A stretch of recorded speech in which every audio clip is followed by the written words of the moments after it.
ती चालू ठेवावं लागेल आणि हे काम आमच्या कुटुंबाची नवी पिढी ही नक्की करेल आम्हाला विश्वास आहे. हे आम्हाला लोकांचं काही जबाबदारी असेल पण नव्या पिढीची जास्त आहे. नवी पिढी अधिक खाते हे या आव्हानाला सामोरं जाईल. साहेब, तुम्ही जसं म्हणलात की या सगळ्या गोष्टी पुढे घेऊन जाऊन नव्या पिढीला काम करावं लागेल, पण आता जाऊन अजून 48 तास 72 तास सुद्धा उलटले नसले तरी सुद्धा त्यांच्या पदाबाबत किंवा त्यांच्या सगळ्या एकंदरीत धोरणाबाबत चर्चा होऊ लागल्या आहेत, मुंबईत बैठका होत आहेत. याकडे तुम्ही कसं बघताय की या सगळ्या गोष्टीला घाई होतीये का, किमान काही अवधी त्या गोष्टीला जाणं अपेक्षित आहे? सांगितल्या विषयाची आणि चर्चा करायची ही चर्चा इथं झाली ही जी चर्चा मी वाचतोय ती वाचतोय ती मुंबईच आहे. शिव कबूल पटेल, शिव तटकरे हे पक्षाचे प्रमुख आहेत, तो त्यांचा अधिकार आहे. त्यांना त्याच्यामध्ये प्राधान्याने काय करावं हे त्यांनी ठरवलेले दिसत आहे. त्याच्या आम्ही तुम्ही भाष्य करणार नाही. साहेब, या गोष्टीवरती चर्चा झाली होती कारण पवार राजकीय एकत्र येण्याची दादांची देखील इच्छा होती. अगदी अनेक जणांनी भावना देखील व्यक्त केलेली आहे की काही जिल्हा परिषदेच्या निवडणुकीच्या आसपास दोन्ही पक्ष एकत्र येणार होते. काय अशी चर्चा झाली? असं आहे की जिल्हा परिषदेच्या निवडणुका असं सुरू आहे त्याची सगळी जबाबदारी अजित होईल. मी स्वतःचं कधी जाती नाही या निवडणुकीत. मला त्यांनी रीड केलं असं काय करणार त्या कामाला लागेल. मधीच हा अपघात झाला. आज खऱ्या अर्थाने राष्ट्रवादीची विधिमंडळाची बैठक होत आहे. 2 वाजता भेटण्याची पद देखील सुमित्रा उभी पवार यांना मिळणार आहे आणि 5 वाजता उपमुख्यमंत्र्यांची पदाची शपथ देखील घेणार आहे. असं वाचण्यात आले हा त्यांचा अंतर्गत पक्षाचा निर्णय दिसला तो त्यांचा अधिकार आहे. साहेब, जसं तुम्ही म्हणालात की आता दोन्ही राष्ट्रवादी एकत्र येण्याच्या ज्या सगळ्या चर्चा होत्या त्या महापालिकेत आपण बघितलं की दोन्ही राष्ट्रवादी एकत्र लढल्या. काही ठिकाणी यश आलं, काही ठिकाणी अपयश आलं. पण आता पुढची भूमिका तुमच्यावर मोठी एक जबाबदारी असेल पुन्हा एकदा. तर या सगळ्या गोष्टीत कधी या संदर्भातलं थोडं त्याच्यामध्ये काही चालू होतं माझ्या कारणामध्ये होतं त्या सगळ्या चर्चेत मी होतो. पण अजित दादा, जयंत चौकासी, शशिकांत शिंदे असे आमचे काही सहकारी याच्यात सतत होते आणि ते त्या सगळ्यांना एकत्रित करण्याच्या प्रक्रियेच्या जवळ पोचले होते. शेवटचं विषय त्याने आम्हाला लोकांना केलं होतं. दरम्यान हा आघात झाला. साहेब, येत्या काळातल्या सगळं हे मोठी जबाबदारी पुन्हा एकदा सगळ्या तुमच्या पक्षातल्या लोकांवर असेलच.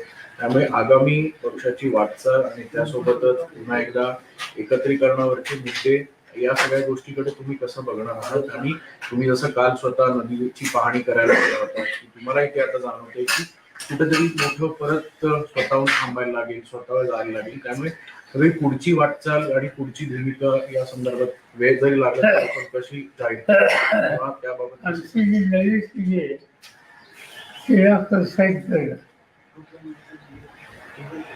आणि आधी दादाच्या गाड्याला एक प्रचंड धक्का बसला झाला तो भरून काढण्याच्या दृष्टीनं जे जे करता येईल ते करतो. साहेब, आज शपथविधी होत आहे. शपथविधीला पवार कुटुंबियांपैकी कोण कोण असणार?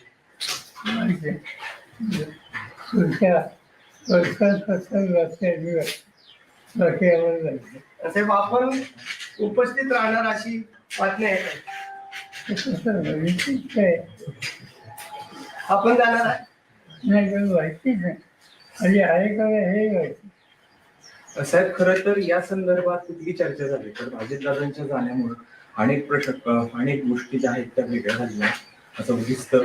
त्या संदर्भात कुठली चर्चा झाली का तुमची आणि इतर राष्ट्रवादीशी या संदर्भात शपथविधी होते किंवा कुटुंब मनाची होती? कुणाची नाही. नरेश अरोरा काल आलते, सुप्रियाताई बी त्या साहेब नवी सागर कोण हे मला माहिती. या घराचा नवी होतं. काल आपण तातडीने नदीवर येऊन पाहणी केली. एवढं दुःख असताना सगळं हा जे बोलत तिथं त्या खाण्यामुळे फार लोकांना यात नाही.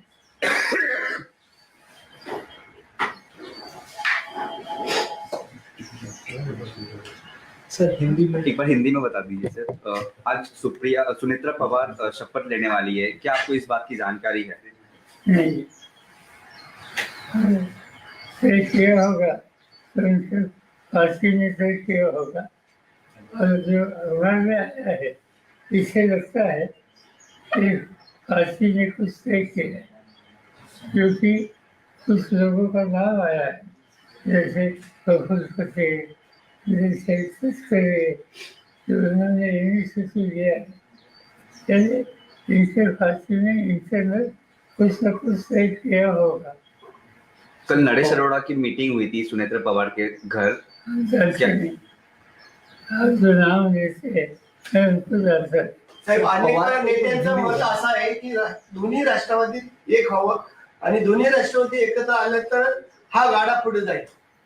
जसं आहे दोन्ही राष्ट्रवादी एकत्र यावं याच्यावर गेली 4 महिने पक्षाची चर्चा चालू होती आणि ती चर्चा त्याचं नेतृत्व अजित पवार जयंत पाटील यांच्याकडे होतं.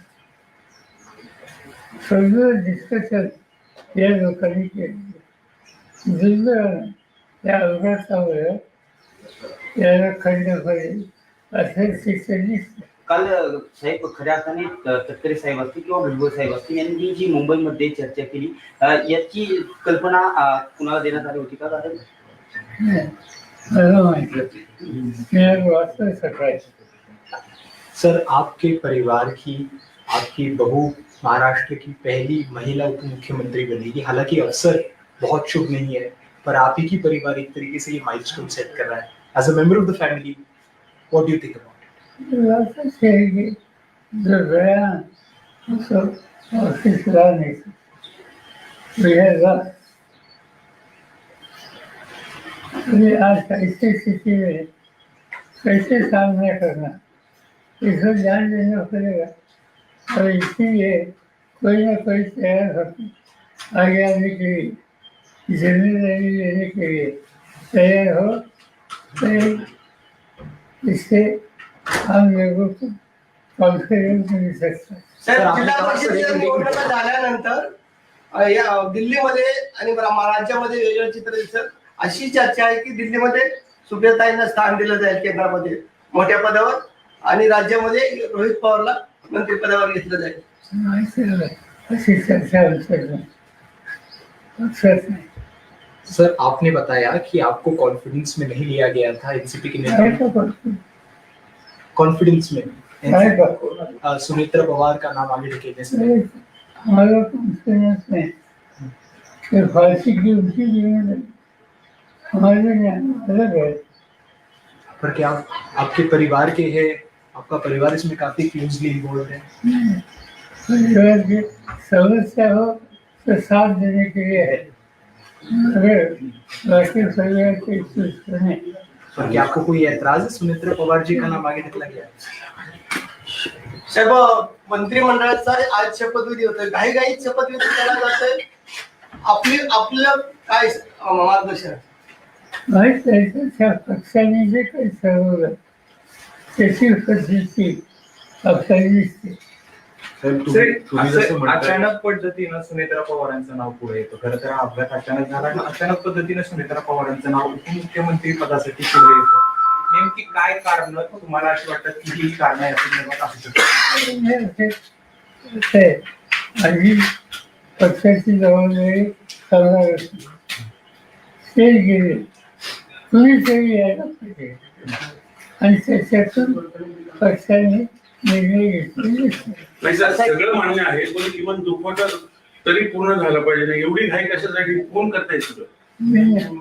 साहेब जयंत म्हणजे पाटील प्रफुल्ल पटेल हे सगळं भाजपच्या सांगण्यावरनं करतात असं एक जयंत पाटील आणि दादांची या सूर समोर येतो. चर्चा सुरू होती, परंतु आता जी राज्यातील घटना परिस्थिती घडत आहे यावरती कुणीही भाष्य करायचं नाही. परंतु शशिकांत शिंदे वेळोवेळी सांगतायत की आम्ही एकत्र येऊन हा निर्णय घेतला होता, परंतु आता जे निर्णय होतात तर काय कसं पाहताय निर्णय?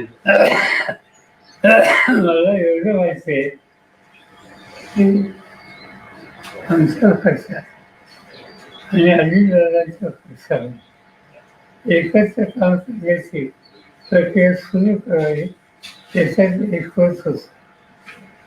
सिरीज ऑफ दिस आणि निर्णय आत्ता जाहीर करायचा होता 12 तारखेला आणि ही तारीख अजितची दिलेली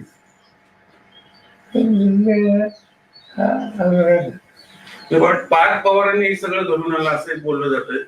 माझे पवार फॅमिली सहमत आहे का सगळ्या एवढ्या काहीशी? असा गोष्ट चर्चा करतो. तुम्हाला किमान सांगितलं गेलं तरी नाही का की बाबा आम्ही असं असं करतोय?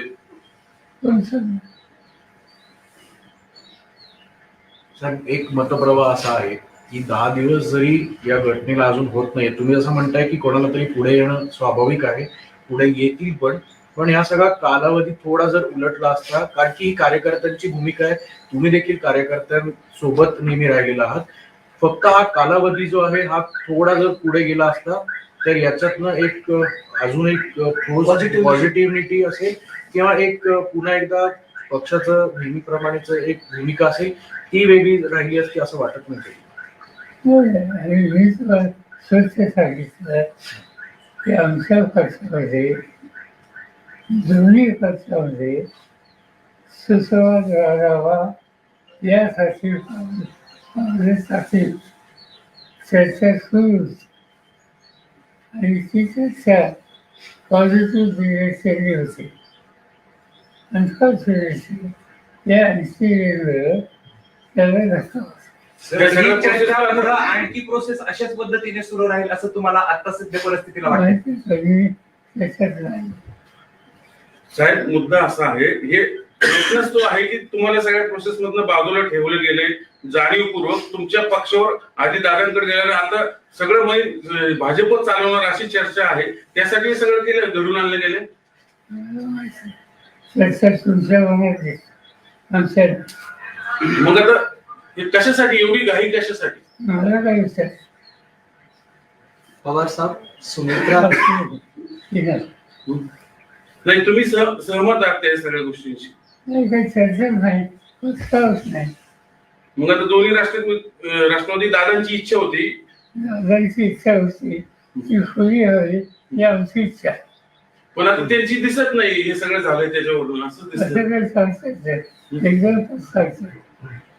साहेब एकंदरीत हा जी परवा झालेली घटना संपूर्ण राज्याला नाही तर देशाला चटका लावून जाणारी आहे. असे अपघात वारंवार घडले, परंतु बारामतीच्याच ठिकाणी हा दुर्दैवी अपघात घडावा याची तांत्रिक मूल्य काय असावे?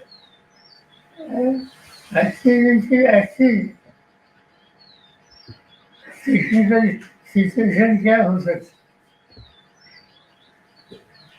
साहेब गेल्या ज्या दिवसापासून हा अपघात घडला आहे त्या दिवसापासून समाज माध्यम असतील किंवा अनेक नेते मंडळी सुद्धा असतील किंवा अनेक जण असतील ते या संपूर्ण घटनेकडे एक वेगळ्या नजरेने बघतायत. काही जणांचं असं म्हणणं आहे की काही फाऊल प्ले सुद्धा या गोष्टीमध्ये झाला असावा.